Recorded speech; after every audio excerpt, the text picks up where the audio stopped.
다음은 이제 전력입니다.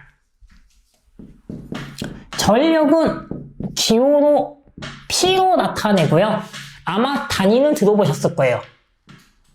W로 표현하고 있고요. 우리는 얘를 와트라고 합니다. 와트는 익숙하시죠? 우리 하면은 몇 와트냐 몇 와트냐 맨날 그러시잖아요. 전력, 전기의 힘이다라고 생각하면 됩니다. 그래서 우리가 와트가 높을수록 뭐예요? 힘이 세잖아요. 바로 그 전기의 힘입니다. 그래서 전력 P는 어떻게 구하냐? 전력 P는 전압과 전류를 곱해주면 됩니다. 근데 이렇게 P는 VI 이것만 나오면 얼마나 좋겠어요? 근데 이것으로 끝나지 않습니다. 바로 뭘 할 거냐? ohm의 법칙 기억하셔야 돼요. ohm의 법칙 계속 기본이에요. 그래서 I는 R분의 V다. I를 이렇게 쓸 수도 있죠. 그래서 이 I를 풀었을 겁니다. I를 뭐로 풀었을 거예요? V 곱하기 I는 R분의 V다. 이렇게 풀었을 겁니다. I 대신에. 이 I 대신에 R분의 V로 쓸 거예요. 그러면은 V 곱하기 R분의 V니까 얘가 어떻게 바뀔 수 있냐? R분의 V의 제곱. 요렇게 바뀔 수 있습니다. 그래서 P는 VI로도 쓸 수 있지만 뭐로도 쓸 수 있어요? R분의 V제곱으로도 쓸 수 있습니다. 마찬가지로 이번에는 전압 V를 풀어볼 거예요. 전압 V는 I, R이었어요. 그래서 이 V 대신에 뭐로 쓰는 거예요? I, R 곱하기 I 요렇게 쓰는 겁니다. 그럼 I, R 곱하기 I니까 얘는 어떻게 나오냐? I 제곱 R로 나오게 됩니다. 그래서 이 전력 P 이제 제대로 정리를 하자면은 전력 P는 기본 공식은 뭐예요? VI입니다. 기본 공식은 VI인데 얘를 뭐 할 수 있어요? 전류를 풀었을 수 있고 전압을 풀었을 수 있다. 그래서 전압을 풀었으니까 I 제곱 R로 나올 수 있고 전류를 풀었으니까 R분의 V제곱으로도 전력을 구할 수 있다. 그래서 전력 P는 VI I제곱 R R분의 V제곱 요게 기본으로 쭉 가져야 됩니다. 그래서 이거를 기억하고 있으시면은 그 다음에 나오는 게 쭉 연계가 돼요. 그래서 이게 기본이에요. 전력 P가. 그러면 자, 전력 P를 구했다. 그 다음은 뭘 하셔야 되냐면요. 전력 양이라는 걸 하셔야 됩니다. 자, 전력은 뭐였어요? 전기의 힘이었어요. 그러면 전력 양은 뭐냐? 그 전력을 내가 얼마나 사용했어? 사용한 양을 말하는 겁니다. 전기를 얼마나 사용했어? 전기의 힘을 얼마나 사용했어가 바로 전력량이고요. 그래서 전력량은 W로 표현합니다. 그리고 에너지이기 때문에 단위는 줄로 표현하고 있습니다. 근데 이 줄하고 똑같은 단위가 하나 더 있어요. 그래서 그거는 일단은 공식을 보면서 설명을 드리겠습니다. 자, 그러면 전력량 W는 뭐라고 했어요? 전력을 사용한 거라고 했습니다. 그래서 일단 기본적으로 뭐가 바탕이 되냐? 바로 이 전력이 바탕이 돼요. 그래서 전력 P에다가 사용했다. 사용한 걸 뭐로 나타낼 수 있을까요? 시간으로 나타냅니다. 그래서 시간 T로 나타낼 겁니다. PT입니다. 그리고 자, 그러면 전력은 PT 말고 뭐로 쓸 수 있어요? 전력 P는 VI로도 쓸 수 있었어요. 그래서 전력 VI에다가 시간 T 전력 I제곱 R도 전력이었어요. I제곱 R에 시간 T 전력은 R분의 V제곱도 전력이었어요. 전력에다가 시간 T 요러면은 바로 전력량입니다. 근데 여기서 중요한 거 시간 여기서 전기선은요 시간이 단위가 크다라는 점 기억하셔야 됩니다. 시간으로 나와도 초도 다 바꿔주셔야 돼요. 1시간 나와도 뭐로 해줘야 돼요? 3600초도 바꿔주셔야 됩니다. 1분이요? 60초도 바꿔주셔야 됩니다. 전기에서는 시간은 무조건 초도 본다. 그래서 시간으로 주어져도 초도 바꾸셔야 되고요. 분으로 주어져도 초로 바꾸셔야 됩니다. 그걸 기억해 주셔야 됩니다. 그리고 그래서 우리는 아까 전력량의 단위가 줄이라고 했어요. 근데 전력량을 보니까 뭐였어요? 전력의 단위는 와트였어요. 시간의 단위는 뭐예요? 세크였어요. 그래서 전력량은 줄로도 쓸 수 있지만은 와트, 세크 요렇게도 쓸 수 있습니다. 그래서 1줄과 똑같은 거라고 물어보면은 뭐예요? 1와트 세크야. 요거 시험에 잘 나옵니다. 1줄과 같은 거 뭐예요? 1와트 세크다. 요거 시험에 잘 나오는 문제입니다. 그래서 요것도 하나 잘 기억을 해 주셔야 됩니다. 1줄과 똑같은 거는 1와트 세크다. 요게 이제 전력량입니다. 그리고 이제 이 전력량에서 또 하나 더 파생됩니다. 바로 이 전력량에서 이 전력은 어차피 했기 때문에 지워버리고 이 전력량을 그대로 갖다 쓰는 게 또 하나 있는데 바로 이제 세 번째로 나오는 거는 줄의 법칙입니다.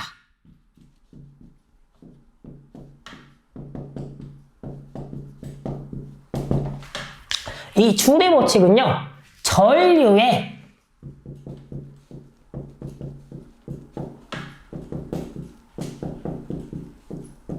열작용이다 라고 생각하시면 됩니다. 한마디로 전류에도 열이 난다. 이게 바로 줄의 법칙입니다. 그래서 줄의 법칙은 전류의 열작용이다. 요거 하나 기억해 주셔야 됩니다. 줄의 법칙도 이렇게 말로 구두 문제가 나오는데 줄의 법칙은 전류의 열작용이야. 기억을 해 주시고요. 그래서 줄의 법칙은 결국에는 전류의 열작용입니다. 바로 뭘 구하라는 거냐? 열량을 구하라는 겁니다. 열량. 열의 양. 바로 H를 구하라는 겁니다. 그래서 열량은 기호로 H고요. 단위로는 저희 열량 칼로리라고 합니다. 그래서 열량 바로 칼로리를 구하는 겁니다. 그래서 열량 칼로리는 어떻게 구하냐? 저희 뭐만 기억하시면 돼요? 이 전력량 잘 기억해 주세요. 제가 이거 갖다 쓴다 했습니다. 그래서 전력량 PT 갖다 쓸 겁니다. 저희 VIT 갖다 쓸 겁니다. 저희 I제곱 RT도 갖다 쓸 겁니다. 저희 R분의 V제곱 T도 갖다 쓸 겁니다. 전력량은 그대로 갖다 쓸 거예요. 근데 전력량만 갖다 쓰면은 열량이 안 되겠죠? 그래서 뭘 해줘야 되냐?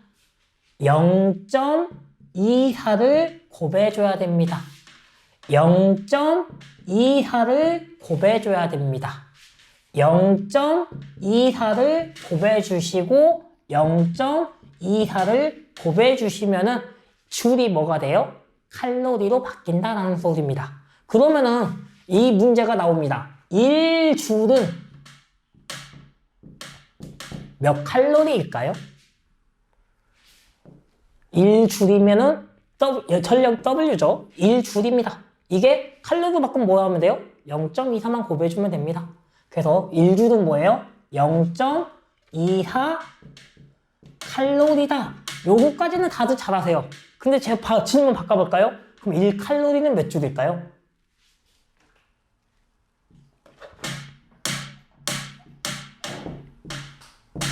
(1칼로리는) 몇 줄이냐 하잖아요? 못 하십니다. 근데 간단해요. 1줄이 뭐예요? 0.24칼로리입니다. 그럼 이 0.24를 4번 곱해도 0.96입니다. 그러면 뭐예요? 4번 곱하면 4줄이에요. 그래서 우리는 약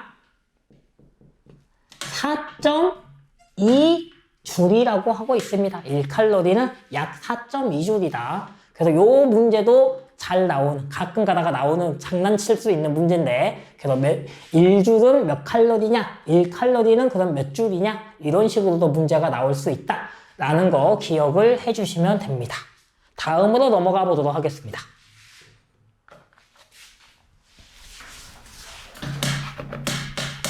다음은 패러데이 법칙입니다.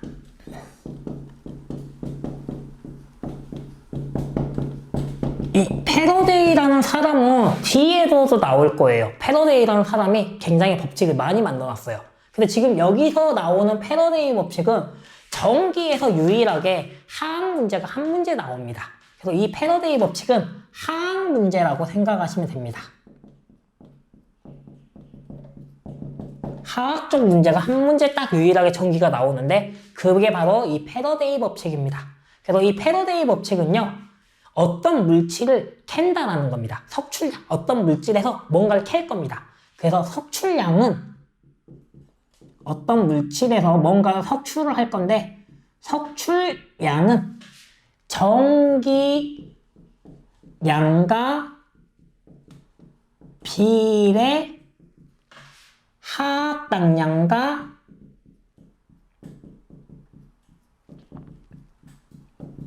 비례 요렇게 나옵니다.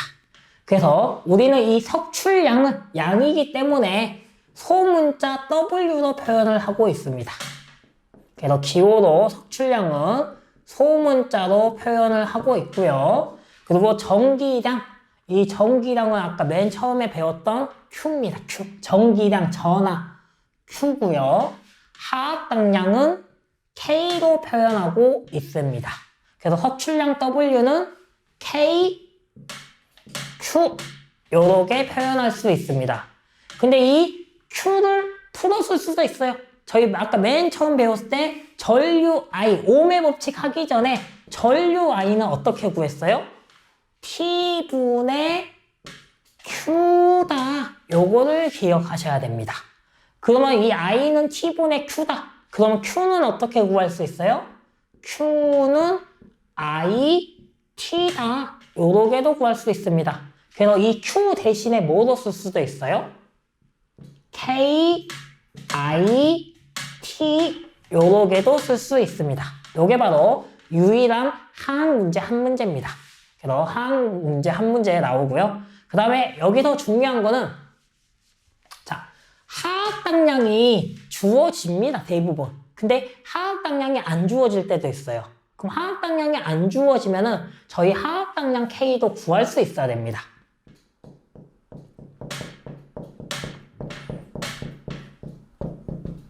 하학당량 K는 어떻게 구하냐? 온작가 분의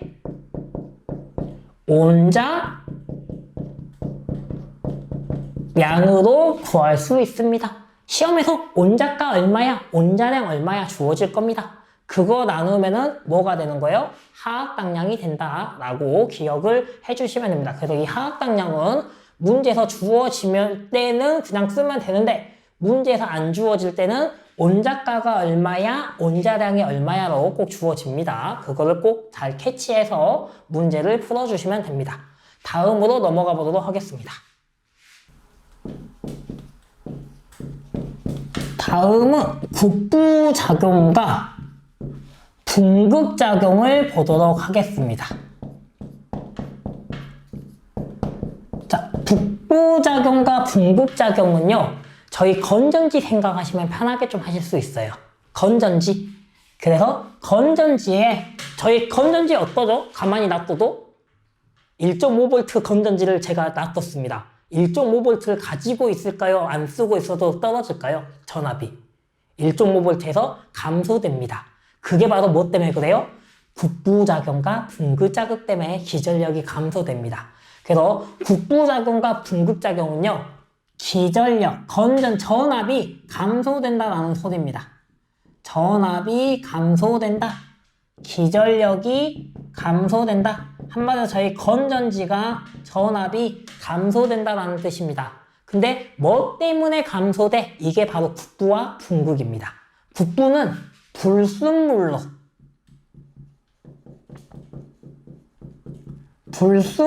기전력이 감소되면은 국부작용이고요. 분극작용은 수소 기체로 기전력이 감소되는 겁니다. 그래서 불순물 바로 뭐예요? 녹쓰는 겁니다. 녹쓰면 저희 건전지도 녹슬죠, 오래 두면은. 그래서 그렇게 녹슬어서 기전력이 감소되는 거고요.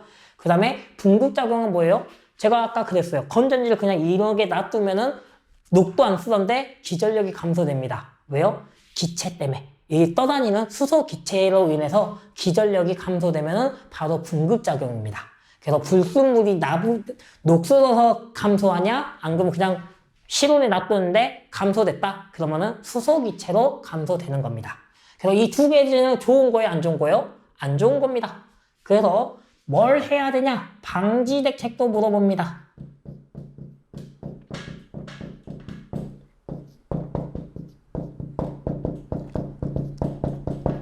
자, 녹이 슬었다고 합니다. 녹을 슬었으면 녹 안 슬게 해줘야겠죠. 그래서 방지 대책으로는 건전지를 수은으로 도금을 하면은 기전력이 감소돼 라는 거고요.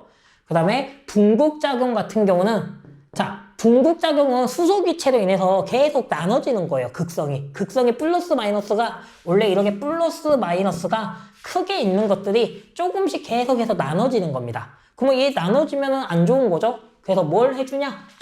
감극제, 극성이 나눠지는 거를 감소시켜주는 감극제를 사용한다라는 거입니다. 그래서 요렇게 두 가지 북부작용과 붕극작용 이 말뜻으로만 좀 기억을 해주시면 되고요.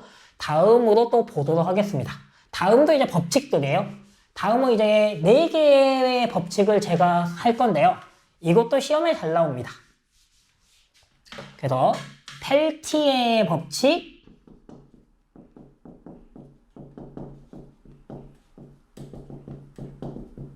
재배법칙,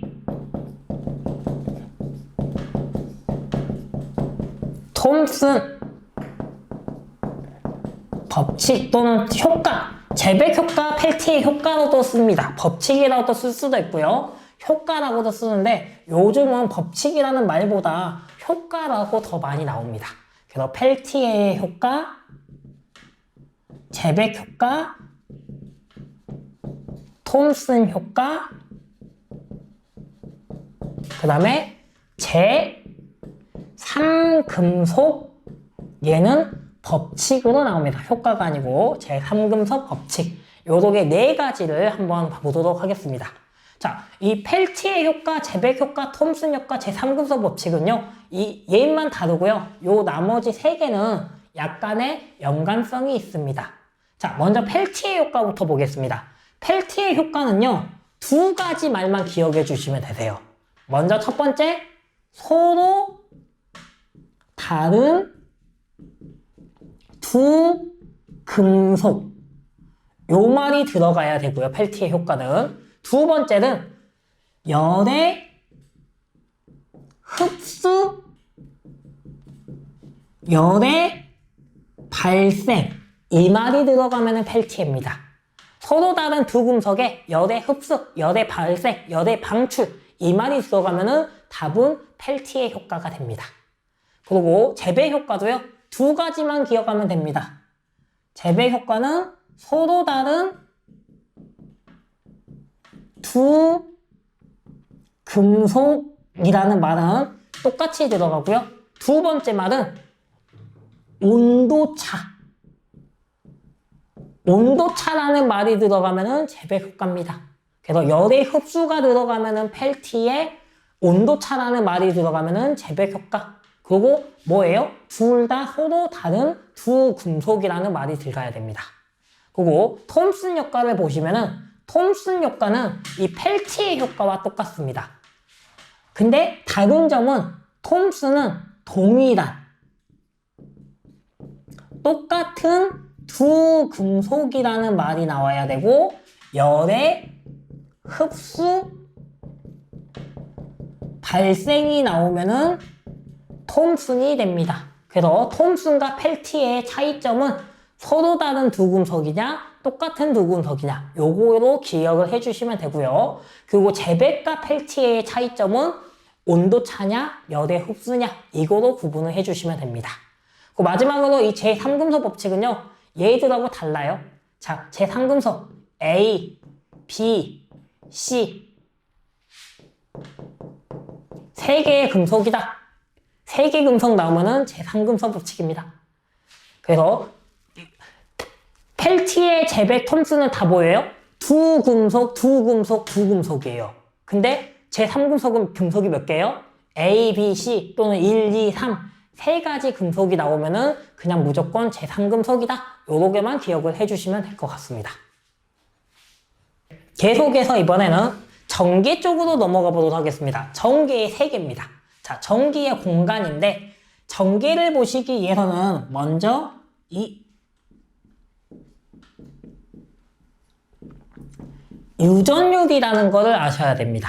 유전율은 기호로 3을 약간 뒤집어 쓴 느낌으로 나오는데 우리는 얘를 입실론이라고 읽고 있습니다. 입실론이라고 읽고 있고요. 그리고 이 유전율의 단위는 페럿 퍼 미터라고 하고 있습니다.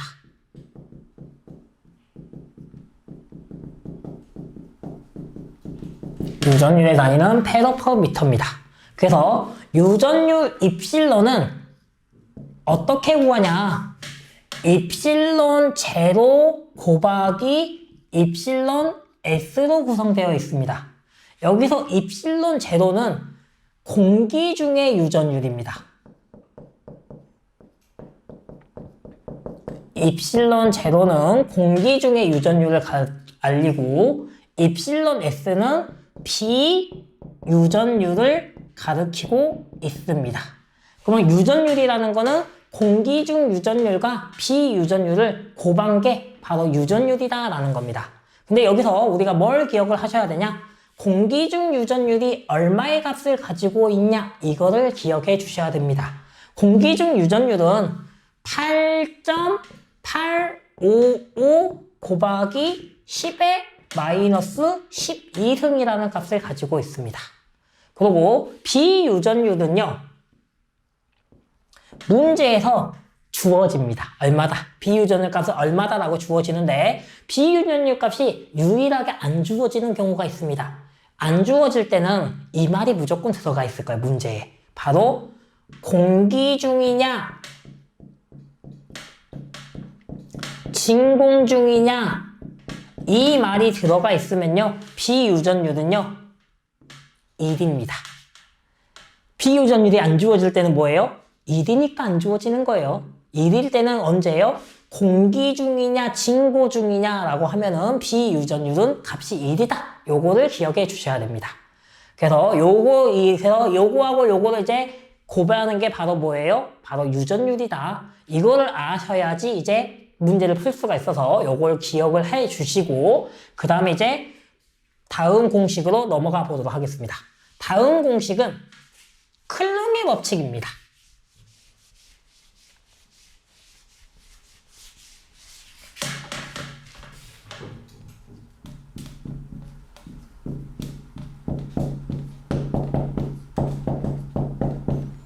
클룽의 법칙인데요.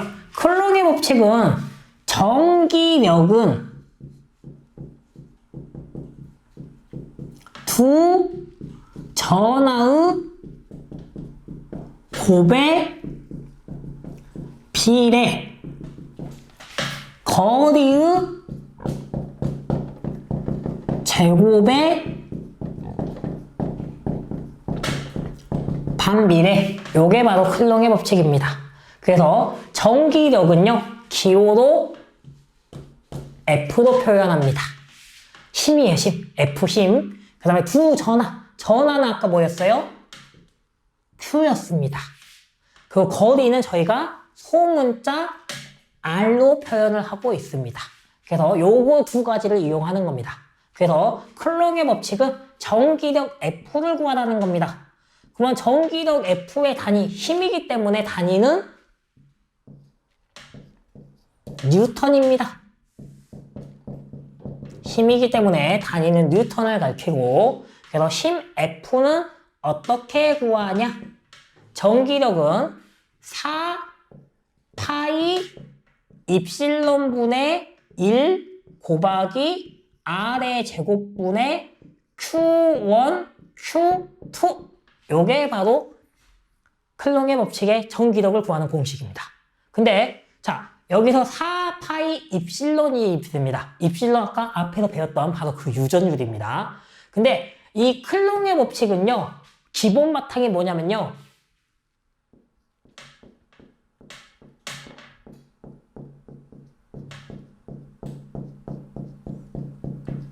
진공중과 공기중이 기본 바탕이에요.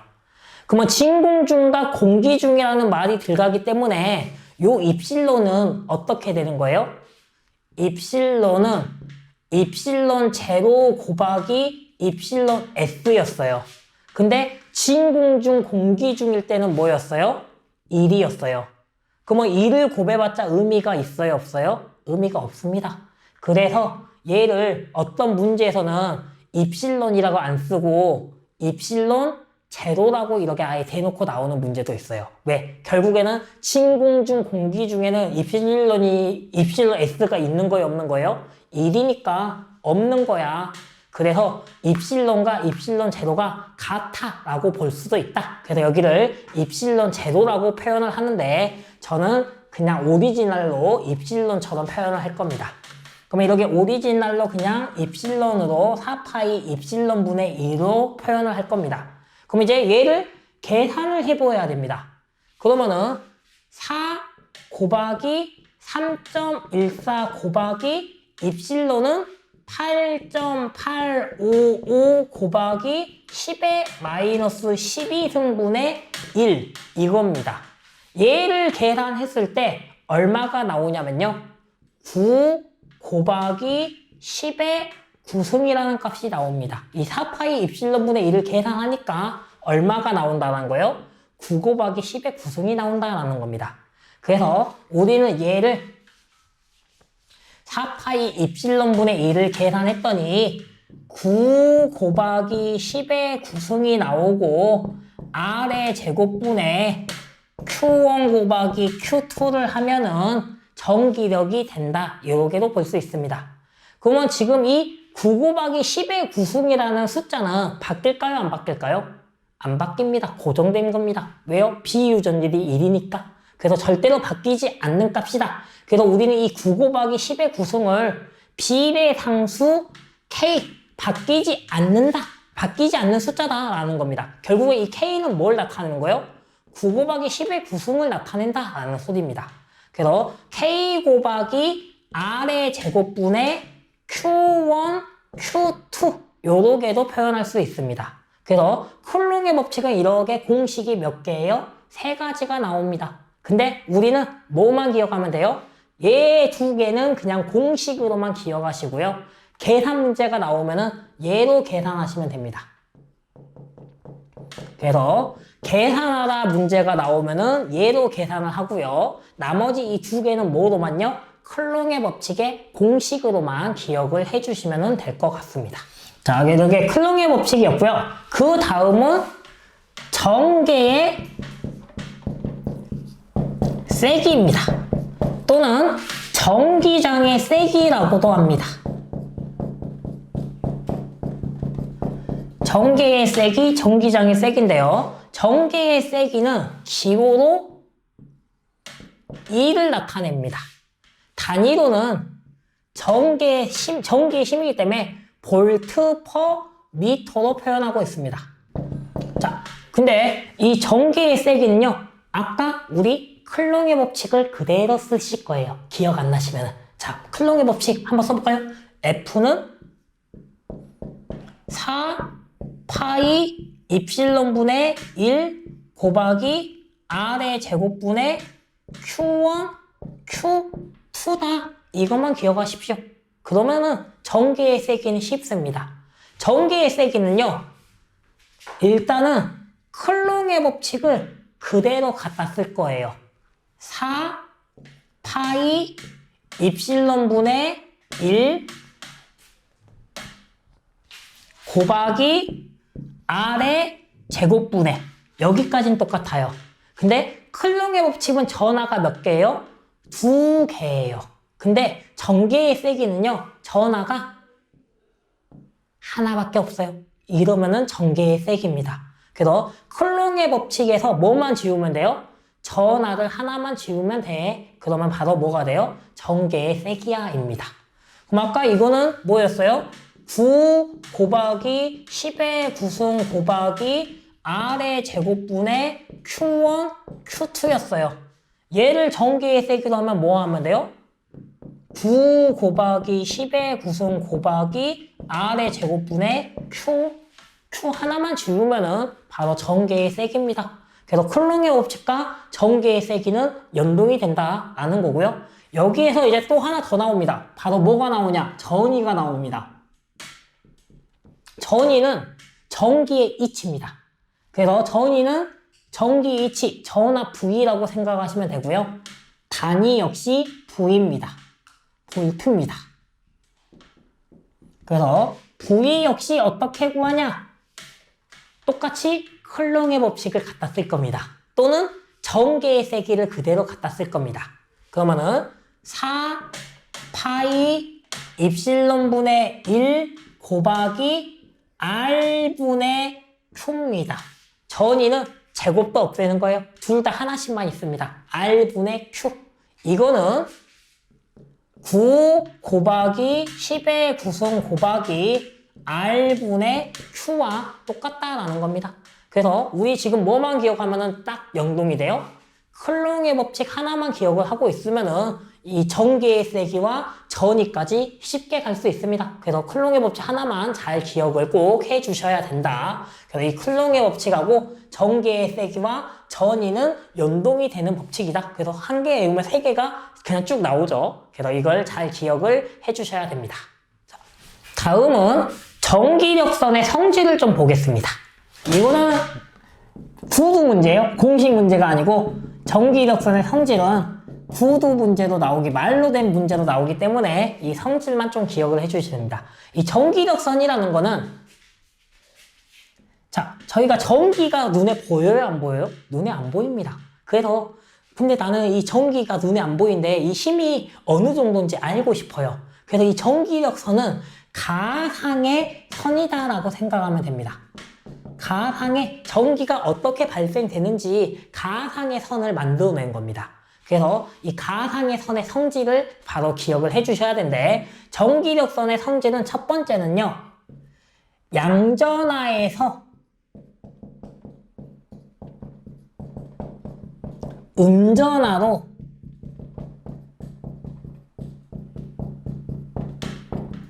끝난다. 이게 바로 전기력선의 성질입니다. 이 말은 무슨 말이냐? 전기는 플러스에서 시작해서 마이너스로 끝나. 이게 첫 번째 전기력선의 성질이고요. 두 번째는요. 전기는 높은 곳에서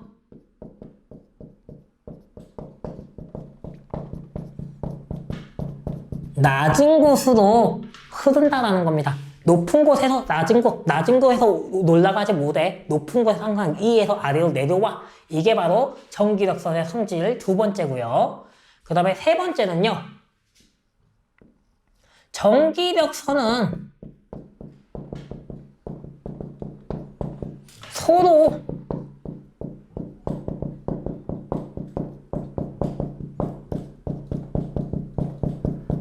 교차하지 않습니다. 이 말은 전기력선과 이 전기력선이 이렇게 교차할 수 없다. 전기력선은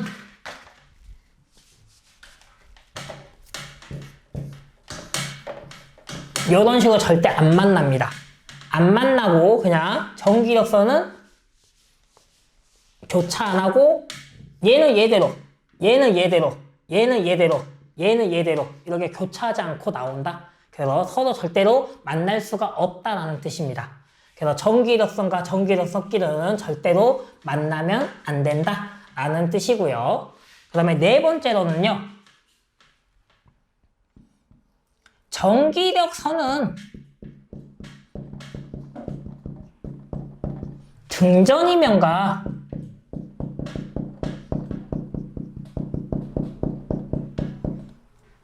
직교한다입니다.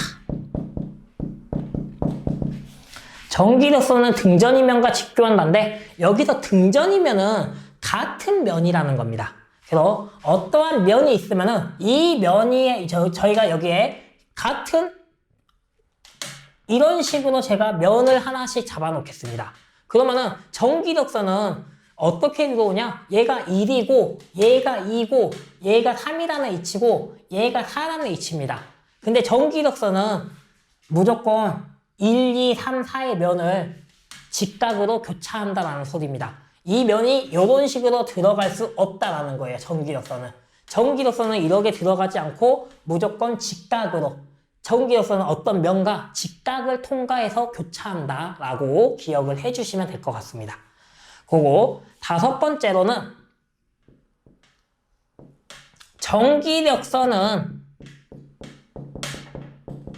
전기력선만으로 태곡선이 되지 않는다입니다. 이 말은 무슨 말이냐면은 태곡선은 아까 제가 요러면 패곡선입니다. 막혀 있으면은. 근데 전기력선은 이렇게 절대로 패곡선이 될 수가 없다라는 거예요. 전기력선은 한번 나오면 끝입니다. 이런 식으로만 끝납니다. 플러스에서 마이너스로 끝납니다. 마이너스가 다시 플러스로 돌아올 수 없다. 이게 바로 패곡선이 되지 않는다라는 뜻으로 기억을 해주시면 될 것 같습니다. 그 마지막으로 이제 여섯 번째는 전기력선 수를 구하라는 문제입니다. 전기력선 개수입니다. 전기력선이 몇 개가 나왔어? 그 개수를 구하라는 건데요. 전기력선 수는 입실론분의 Q개다라고 생각하시면 됩니다. 입실론분의 Q개다. 전기력선 수를 구해라 하면은 입실론분의 Q개다이고요. 근데 여기서 문제에서 공기중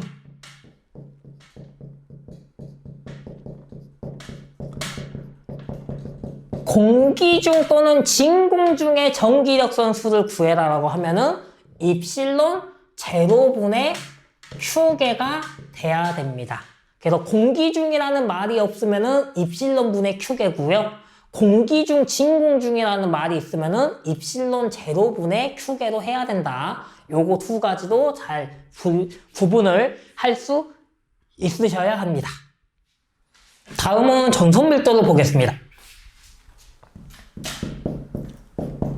전속밀도는 기호로는 D를 사용하고요. 단위는 클롱 퍼 제곱미터입니다.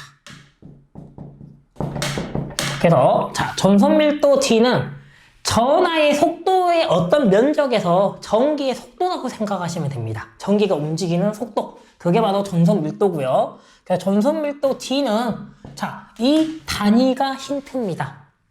제곱미터가 뭐예요? 제곱미터는 면적이었습니다. 그래서 A고요. 퍼니까 나누기. 그리고 저희 클롱은 아까 전하량, 전기량 Q의 단위가 바로 클롱입니다.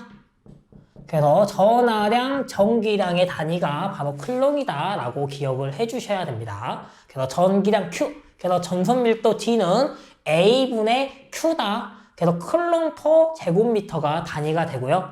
그래서 이 전속밀도 D는 또 뭐랑 하나 똑같을 수 있냐? 입실론, 유전율에다가요. 전기의 세기를 곱해 주는 거로도 전속밀도를 구할 수 있습니다. 그래서 전속밀도 D는 A분의 Q 또는 입실론 2로 구할 수 있다라고 기억을 해주시면 될 것 같습니다. 자, 이번에는 콘덴서를 보도록 하겠습니다. 콘덴서고요. 영문으로는 캐패시턴스, 우리나라 말로는 정종용량이라고 하고 있습니다. 근데 이제 콘덴서는 뭘 하는 역할이냐면요. 전하를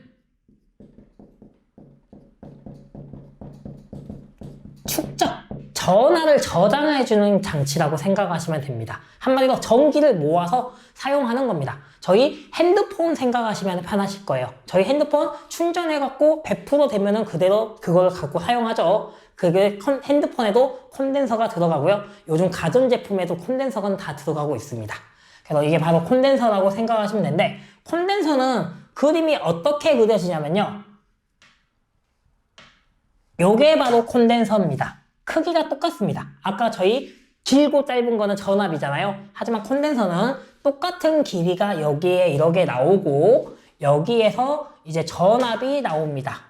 전압 V가 있고 여기에 이제 콘덴서는요. 대신 뭐가 가냐? 뭘 모은다 했어요? 전하를 축적해야 됩니다. 그래서 전류가 아니고 전하, Q를 축적합니다. 그리고 우리는 이 콘덴서는 기호로 C로 사용하고 있습니다. 단위는 F, 페럿이라고 있습니다.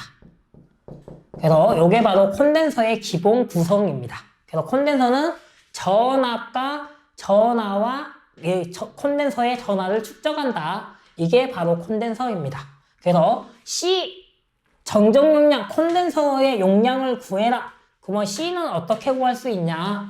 V분의 Q로 구할 수 있습니다. C는 V분의 Q로 축적한 양을 구할 수 있다. 반대로 여기서 Q를 구해라 하면은 Q는 CV로 구할 수 있고요. 전하 V를 구해라 하면은 전하 V는 C분의 Q로 구할 수 있습니다. 근데 가장 대표적인 거는 요 C는 V분의 Q를 대표적인 공식으로 기억을 하고 있으시면은 훨씬 좋습니다. 그래서 이게 바로 콘덴서입니다. 근데 이 콘덴서는 C는 V분의 Q인데 여기서 하나 더 C를 구할 수 있는 게 하나 더 있습니다. 한마디로 이 콘덴서는 결과적으로 뭘 하는 역할이냐? 여기에 전하를 모으는 겁니다. 전하를 모으는 건데 한마디로 여기서 플러스 전하를 여기 이 막에는요 플러스 전하를 모으는 저장하는 거고요. 이 막에는 마이너스 전하를 모으는 겁니다. 그러면 여기서 플러스와 마이너스를 모아서 우리가 배터리로 사용하고 있는 겁니다. 저장해 놓고. 근데 여기서 C는 그러면은 이 플러스와 마이너스에서 중요한 거는 어떻게 돼야지 전하들 정정 용량이 클까요? 정정 용량이 큰 방법. 얘는 공식보다는 정정 용량을 크게 하는 방법으로 좀 기억을 하시는 게 좋습니다.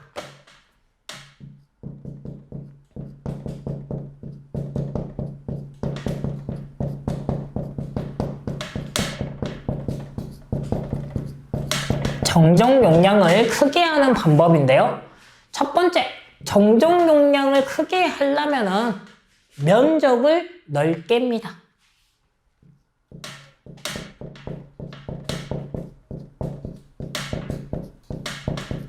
저장할 공간이 많아지면 당연히 저장할 공간이 많아지면 크겠죠. 그래서 면적을 넓게 하면은 정정 용량이 커지고요. 두 번째로는 간격을 좁게 하는 겁니다.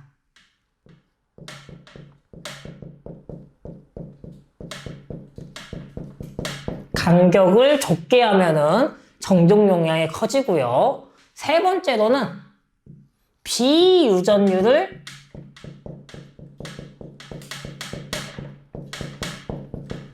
크게 하는 겁니다. 지금 이 말이 무슨 뜻이냐면요. 콘덴서는 아까 제가 이렇게 네모난 공간에 플러스 전하와 마이너스를 모으는 거예요. 근데 이 플러스 공간이 이렇게 좁아버리면은 전하 플러스 많이 못 모으겠죠? 그래서 어떻게 하라는 거예요? 이 공간이 플러스를 모을 수 있는 공간과 마이너스를 모을 수 있는 공간이 넓으면은 많이 모을 수 있어요. 근데 이렇게 공간이 넓으면은 단점은 뭐예요? 두꺼워집니다. 배터리 예전에 저희 완전 두꺼웠었죠? 바로 그겁니다. 근데 지금 이 공간이 그러면 넓으면 저희 써요? 안 써요? 안 씁니다. 그래서 어떻게 해야 돼요? 면적을 넓게 못 해요. 근데 두 번째, 그러면 간격을 좁게입니다. 간격을 좁게라는 말은 뭐냐면은 이 판과 이 판의 간격입니다. 이 플러스를 모으는 판과 마이너스를 모으는 판의 이 간격이 넓으면 넓을수록 당연히 뭐예요?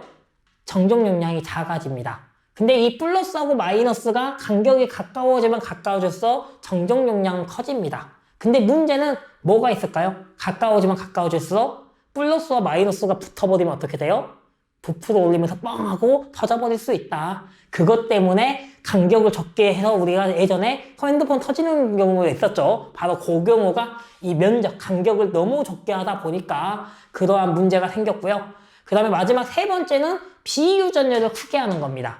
비유전율을 크게 한다는 말은 이 간격에 사실 플러스 마이너스가 닿으면 다 터져요. 그래서 이 간격 안에 뭘 넣냐? 비유전율 물질을 넣는 거예요. 그래서 플러스 마이너스가 안 닿아도 좀 안전할 수 있게끔 비유전율 물질을 넣는 건데, 이 비유전율 물질을 큰 값을 넣어주면 좋은데 그럼 비싸요. 가격이 비싸기 때문에 좀 싼 거를 넣는데, 그걸 넣다 보면 또 위험할 수 있다. 그래서 우리는 이 정정 용량을 크게 하는 방법 해가지고 면적은 넓게, 면적 A입니다. 간격 D입니다. 비유전율 입실론 S입니다. 근데 비유전율을 크게 한다. 결국엔 비유전율 안에 뭐가 포함되어 있어요? 유전율이 포함되어 있죠. 그래서 이걸 입실론 S라고 안 하고 그냥 입실론이라고도 표현을 합니다. 그래서 정정 용량을 크게 하는 법, C는 간격을 좁게 D분의 입실론 A로도 구할 수 있다. 근데 얘는 뭐로만 기억하는 거예요? 이 공식으로보다는 정정 용량을 크게 하는 방법으로 기억을 하시는 게 좋습니다. 여기까지가 이제 콘덴서에 대한 내용입니다. 다음은 콘덴서의 접속을 보도록 하겠습니다. 콘덴서도 직렬 접속이 있고 병렬 접속이 있습니다. 근데 우리 이 콘덴서의 직렬 접속은요, 뭐랑 같냐? 저항의 병렬 접속과 같다라고 생각하시면 편하게 하실 수 있습니다. 그래서 콘덴서의 직렬 접속에서도 콘덴서가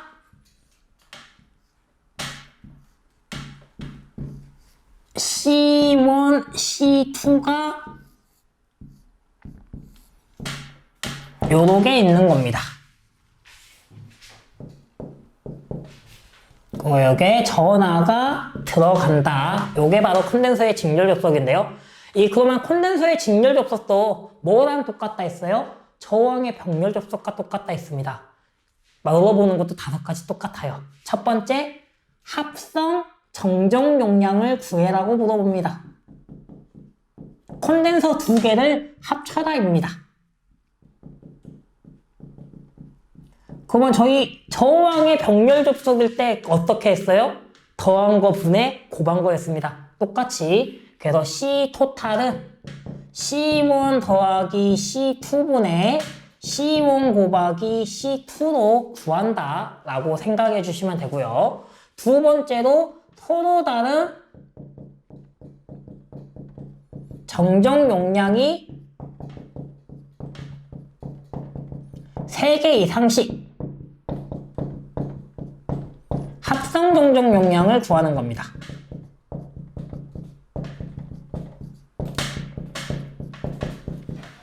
그러면은 이것도 두 가지 방법이 있습니다.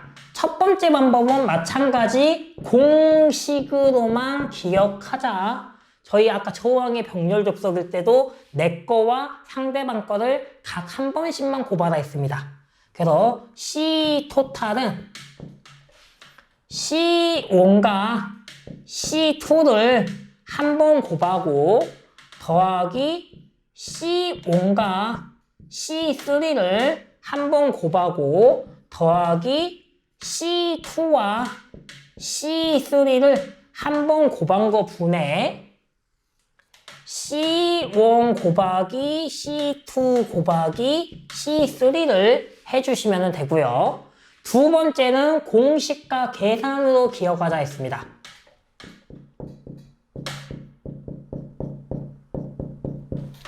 C 토탈은 C1분의 1 더하기 C2분의 1 더하기 C3분의 1 요거 분의 1로 기억을 해주시면 됩니다. 세 번째는 동일 정정 용량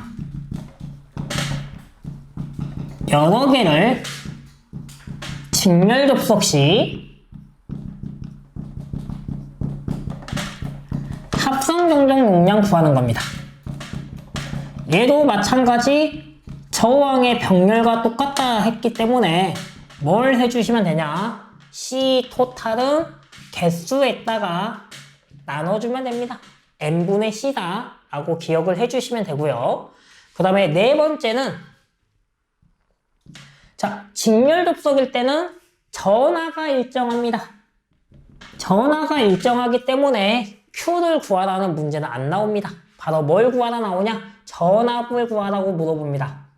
전압 V1, V2를 구해라 라고 했을 때 우리가 아까 콘덴서의 기본 공식은 C는 V분의 Q다. 이걸 기억해 주시면 됩니다. 그럼 이제 V를 구하라 했으니까 그럼 V는 C분의 Q다입니다. 근데 저는 V1을 구하라 했으면은 V1은 C1분의 Q1이다가 될 거고요.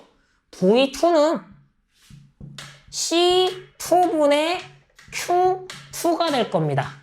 근데 여기서 뭐예요? 전하가 일정하다. 그래서 Q1 대신에 그냥 Q로 쓸 수 있고 Q2 대신에도 그냥 Q로 쓸 수 있다. 요거를 기억해 주시면 됩니다. 그리고 다섯 번째로 나오는 거는 전하 분배의 법칙입니다. 자, 전하 분배의 법칙도 기본 틀은 V1은 C1 더하기 C2분의 전체 전하 V입니다. V2는 C1 더하기 C2분의 전체 V입니다. 그럼 여기에 어떤 C가 들어갈 거냐 이걸 봐주시면 됩니다. 근데 아까도 말했듯이 C와 V의 관계를 보시면 됩니다. C는 V분의 Q다라고 했습니다. 그러면 C하고 V는 서로 무슨 관계예요? 반비례 관계입니다. 그러면 아까 제가 반비례는 뭐라고요? 2를 구하고 싶으면 여기에 2를 넣고 2를 구하고 싶으면 여기에 2를 넣으라고 했습니다. 요렇게 전하 분배의 법칙. 그래서 이거는 지금 뭐가 기본이에요? 저항 병렬 접속이 기본으로 잡고 가면은 저항 병렬 접속에서 뭐로만 바꿔주면 돼요? C로만 바꿔주시면 돼요. 저항에서 R 대신에 C로만 바꿔주시는 걸. 그래서 저항의 병렬 접속을 잘 하시면은 콘덴서는 쉽게 할 수 있습니다. 그래서 이렇게 콘덴서의 직렬 접속은 저항의 병렬 접속의 틀과 똑같다 라고 생각을 해주시면 되고요. 그 다음에 이제 콘덴서의 병렬 접속을 보겠습니다. 콘덴서의 병렬 접속은 콘덴서가 마주보고 있으면은 콘덴서의 병렬 접속입니다.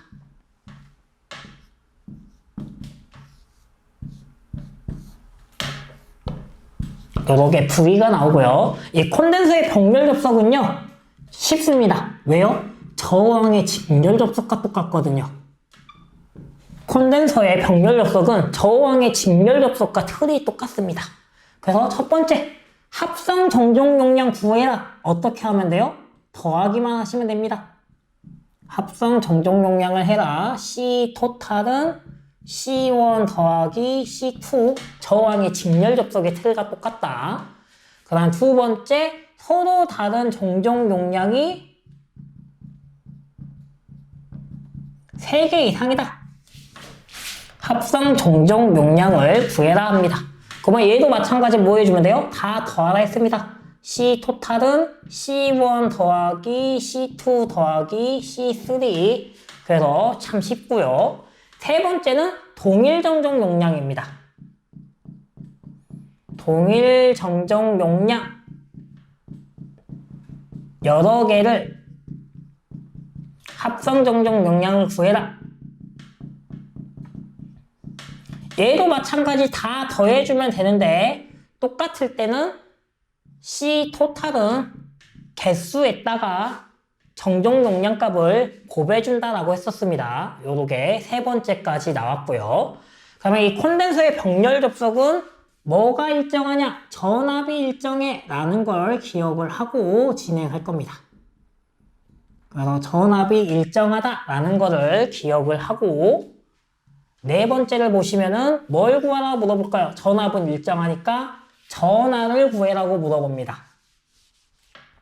그래서 네 번째는 전하 Q1과 Q2를 구해라 라고 물어봅니다. 그럼 마찬가지로 기본 바탕은 C는 V분의 Q다. 요거를 기본 바탕으로 갈 겁니다. 그러면은 Q는 C, V다. 요게 바탕이 됩니다. 그러면 Q1을 구하라 했으니까 그러면 Q1은 C1, V1이 될 거고요. Q2는 C2, V2가 될 겁니다.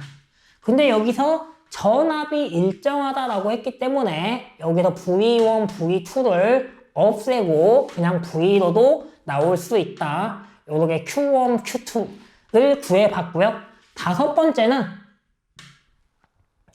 전류 분배가 아닙니다. 전류가 아니죠. 여기는 전하니까요. 그래서 우리는 얘를 전하 분배의 법칙이라고 할 겁니다. 자, 전하 분배의 법칙도 기본 틀은 똑같습니다. Q1은 Q2는 C1 더하기 C2분의 전체 Q, C1 더하기 C2분의 전체 Q, 그리고 여기에 어떤 C가 들어갈 거냐? 그러면 뭐 보시면 돼요? Q하고 C가 무슨 관계냐를 봐주시면 됩니다. 지금 여기서 Q와 C는 비례 관계입니다. 비례일 때는 뭐였어요? 같은 숫자. Q1을 구하고 싶으면은 이에도 C1, Q2를 구하고 싶으면은 C2 같은 숫자를 넣어주면 된다. 요거를 항상 잘 기억하면은 분배 법칙은 쉽게 할 수 있습니다. 그래서 여기까지 해서 콘덴서의 병렬 접속까지 저희가 보았습니다. 다음으로 넘어가도록 하겠습니다. 콘덴서의 종류는 가변 콘덴서,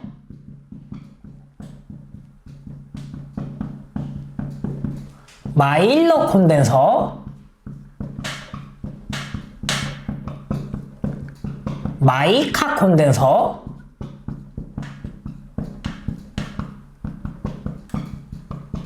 그 다음에 전액 콘덴서,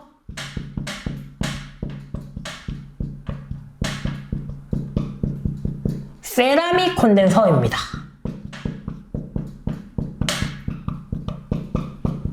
요렇게 5가지의 콘덴서의 종류가 있고요. 얘도 그냥 특징만 기억을 해주시면 됩니다.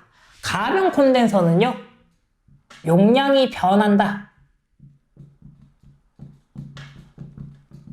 용량을 변화시킬 수 있다. 그래서 움직여서 변화시키는 콘덴서입니다. 용량을 움직여서 변화시킨다 해서 가변 콘덴서고요. 가변 콘덴서의 다른 말은 바리콘이라고도 합니다. 그래서 가변 콘덴서 용량이 변화된다 또는 바리콘이라고 불린다. 그러면 가변 콘덴서고요. 마일러 콘덴서는요, 온통형이다. 절연 저항이 양호하다. 이러면은 마일러 콘덴서입니다. 마이카 콘덴서는요, 절연 저항이 우수하다. 그리고 우리는 이 마이카 콘덴서를 표준 콘덴서다 라고 하고 있습니다. 세라믹 콘덴서는 산화티탄이다. 가성비가 우수하다. 요즘 가장 많이 사용한다. 요러면은 세라믹 콘덴서입니다. 그 마지막 전액 콘덴서는요, 극성이 있다. 교류 들가. 요러면은 전액 콘덴서입니다. 전액 콘덴서는요, 극성이 있다. 플러스 마이너스가 있다. 한마디로 얘는 직류에만 사용해야 된다라는 콘덴서입니다. 그래서 전액 콘덴서는 직류만 사용한다. 교류에는 사용 불가다. 요렇게 5가지 특징 정도로만 기억을 해주시면 될 것 같습니다.